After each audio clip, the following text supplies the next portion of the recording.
This is Brent with Lykins Motorsports. This is our 302 tonal port. It is parked back in its garage spot. We are back from the dyno. Everything went very, very well. Just a sweetheart of a little engine. It was a little spirited. I would say I grew up on a horse farm, and we had all kinds of different horses. And my grandfather would always make me ride a standard bred when we go riding, and I just remember that I was always holding back on that horse, and the instant that you gave it any rein at all, it was off and going. And that's how this little engine did. It did very well at the first of the pull, but man, once it got going, it just wanted to go. And we were pulling it to 7,200 RPM, which, you know, I have never done one of these engines before, and I wasn't really, I didn't know what to expect as far as what the head would do, because it was 100 and roughly 85 cc port, but a big cross-sectional area, and, you know, a 250 CFM port. So I didn't know how it would behave, and the camshaft was a hydraulic roller, 221, 233 at 50, so not a big cam. And to be honest, even with the 61 degrees of overlap that it had, it idled very, very mildly, and you can hear that in the video that I'm getting ready to play for you. I attributed that to basically each cylinder having its own runner.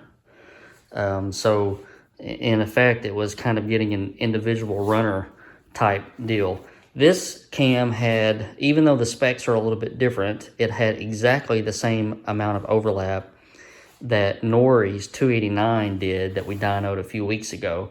And that little engine had some thump to it at idle, but this one sounded more like a stocker. So could have been the way that the intake ports were letting the cylinders fill, could have been the runners, each cylinder getting its own runner. I don't know, but once it got going, it did not want to stop. And the amount of spring pressure we had with the springs that we were using, with the lifters that we were using, we were zipping this thing up to 7,200 all day long. No rear main seal leak. Yes, I give God thanks for that, that I didn't have to dip into the oil pan once I got it home. So this thing is, I just wiped it down, got all the fingerprints off the valve covers and that sort of thing, and it's ready to ship. So I'll be arranging freight and getting a crate made for the little feller this week. But let's go to the dyno sheet. So here is the moment you all been waiting for. So who was the closest on how much horsepower that the engine made? Let's start from the left-hand side here. So you can see we were making our pulls to 7 grand. On some subsequent pulls, we were going to 71, 7,200. Oil temperature, didn't do anything stupid. We were reading our water temp off the cooling tank, and we were pulling it at about 170, 180 degrees. Oil pressure did exactly what it's supposed to do. Didn't drop off. Air fuel was in a good spot.